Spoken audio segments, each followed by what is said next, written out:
श्री सद्गुरु महाराज की जय। प्रातः स्मरणीय अनंत श्री विभूषित परमाराध्य संत सद्गुरु महर्षि में परमहंस जी महाराज का प्रवचन श्री राम की आरती। इस प्रवचन का दूसरा भाग।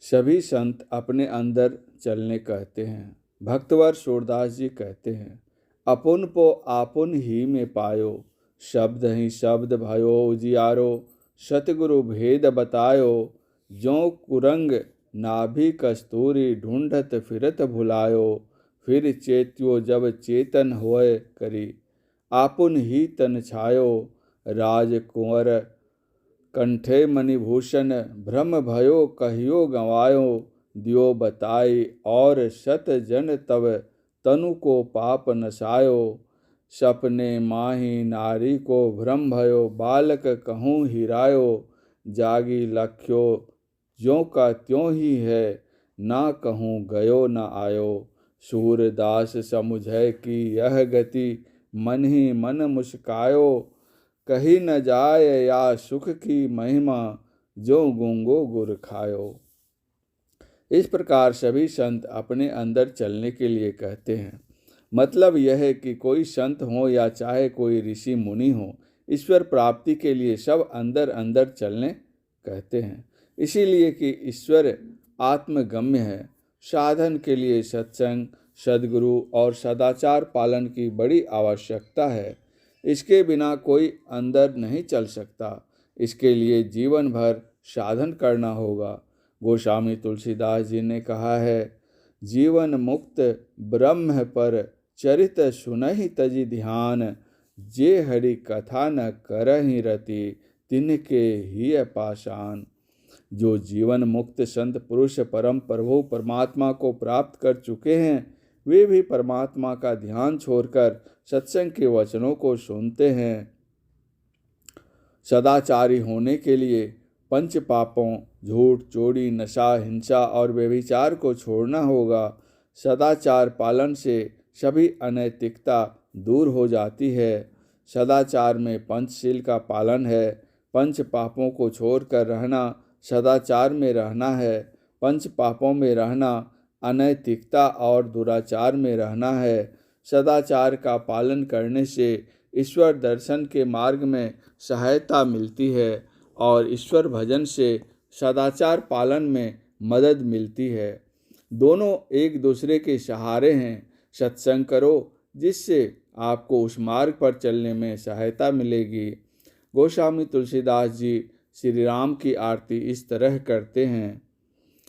ऐसी आरती राम की करहि मन, हरण दुख द्वंद्व गोविंद आनंद घन, अचर चर रूप हरि सर्वगत सर्वदा बसत, इति वासना धूप दीजे दीप निज बोधगत, क्रोध मद मोह तम प्रौढ़ अभिमान चित वृत्ति छीजे, भाव अतिशय विशद प्रवर नवैद शुभ, श्री रमन परम संतोषकारी, प्रेम तांबुलगत शूल संशय सकल, विपुल भव वासना बिजहारी, अशुभ शुभ कर्म घृत पूर्ण दश वर्तिका, त्याग पावक शतो गुण प्रकाशम, भक्ति वैराग्य विज्ञान दीपावली, अर्पी निरांजनं जग निवासं, विमल हृदय भवन कृति शांति पर्यंक शुभ, शयन विश्राम श्री राम की राया, क्षमा करुणा प्रमुख तत्र परिचारिका,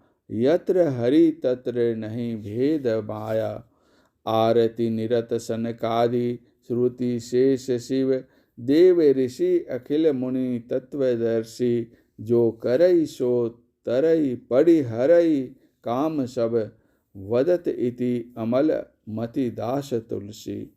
अर्थात, हे मन, दुख और कलह के हरने वाले ज्ञान सिंधु और आनंद पुंज राम की इस तरह आरती कर। अस्थावर जंगम सब रूप राम के हैं और वे सब में लीन हैं।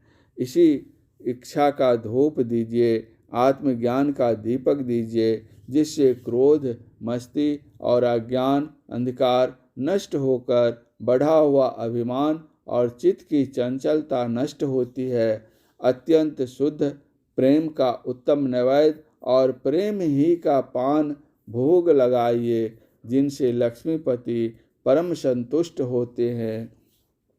संपूर्ण कष्ट और संदेह दूर होते हैं, और जो संसार के बीज बहुत सी इच्छाओं को हरने वाले हैं। भक्ति, वैराग्य और विज्ञान के दीपों में शुभ अशुभ कर्म रूपी घी से भरी हुई 10 बत्तियों को त्याग की अग्नि से लेस कर शतोगुण की प्रकाश वाली आरती राम को अर्पण कीजिए। पवित्र हृदय भवन में शांति के सुंदर पलंग पर आराम करने के लिए श्री राम राय को सुलाइए। वहाँ राम की सेवा के लिए क्षमा और दया मुख्य मुख्य दासियों को रखिए। जहाँ राम उपर्युक्त रीति से रहेंगे, वहाँ द्वैत उत्पन्न करने वाली माया नहीं रहेगी।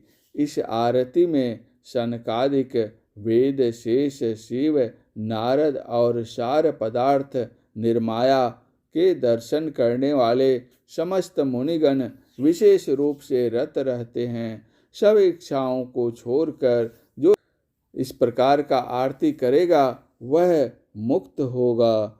हे तुलसीदास, निर्मल बुद्धि वाले लोग ऐसा कहते हैं।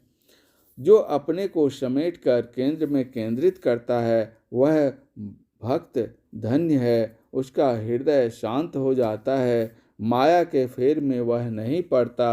परमात्मा उससे भिन्न होता ही नहीं। यही आरती संत लोग सिखला गए हैं। जो कोई इसको नहीं समझते हैं वे बाहर में आरती करते हैं। अंतर में आरती करो, परमात्मा का भजन करो, तब परमात्मा में मिलकर जानत तुम्हारी होई जाई हो जाओगे। सारे दुखों को वही पार करता है, वही परम कल्याण पाता है। इसी के लिए भगवान श्री राम ने कहा है, सुलभ सुखद मार्ग यह भाई, भक्ति मोरी पुराण श्रुति गाई। जो ईश्वर भक्त होता है उसके लिए सदाचार पालन अनिवार्य हो जाता है। जो पंचशील का पालन करता है, संसार परमार्थ दोनों में वह कल्याण पाता है। जो सत्य बोलता है वह किसी का अविश्वासी नहीं होता है। लोग उससे प्रेम करते हैं। चोरी वह नहीं करता, व्यभिचार नहीं करता, नशाओं से बचने वाले फाजिल खर्चों से बचता है। उसका मस्तिष्क ठीक रहता है। मांस मछली जो भोजन नहीं करते हैं वे जीवों पर दया करते हैं। सात्विक भोजन भी अधिक लेने से वृत्ति तामसी होती है। वह ईश्वर को भूलता है। आहार गुणानुसार होते हैं और उनका प्रभाव भी आहार करने वालों पर होता है। आयुष्य, सात्विकता, बल, आरोग्य, सुख और रुचि बढ़ाने वाले रसदार, चिकने, पौष्टिक और मन को प्रिय ऐसे आहार सात्विक लोगों को प्रिय होते हैं। चरपड़े, विशेष लवण युक्त, बहुत गर्म, नीमवत, तीते, रूखे और दाहकारक आहार राजस लोगों को प्रिय होते हैं। रोटी भात आदि बनकर पहर भर से पड़ा हुआ, उतरा हुआ अर्थात सड़ने पर आया हुआ फल, दुर्गंध युक्त, बासी, जूठा आदि अपवित्र आहार तामसी लोगों के हैं। उन्हें ऐसे ही भोजन प्रिय लगते हैं। यदि समाज के लोग ऐसे हो जाएं कि पंच पापों से बचकर रहें तो संसार में भी आराम होगा और परमार्थ भी सुखद होगा। संतों ने जो बताया है उससे कल्याण होगा। ईश्वर भक्ति का सहारा लो। मैं आप लोगों से निवेदन करता हूँ कि आप ईश्वर का भजन करें, आप साधन कीजिए, सदाचार का पालन कीजिए। जो कोई ऐसा ख्याल करते हैं कि ईश्वर यहाँ आकर दर्शन देंगे तो बाहर में जो दर्शन होंगे वे इंद्रिय गम्य होंगे। भगवान श्री कृष्ण के समय में उनके प्रिय और शत्रु दोनों ही तरह के लोग थे। शिशुपाल ने भगवान श्री कृष्ण की निंदा की। बाहर के दर्शन से संसार में लाभ ही होता है और हानि निर्मूल भी नहीं होती। भगवान श्री कृष्ण के दर्शन से पांडवों को बहुत लाभ हुआ, लेकिन उनके 5 पुत्र एक ही रात में खत्म हो गए। ईश्वर करें आप लोगों का मन ईश्वर भक्ति में लग जाए। परम पूज्य गुरुदेव का यह प्रवचन 17/4/1960 ईस्वी को मुंगेर जिला के जमालपुर निवासी स्वर्गीय राय बहादुर श्री दुर्गादास जी तुलसी के निवास स्थान में रात्रिकालीन सत्संग में हुआ था। श्री सद्गुरु महाराज की जय।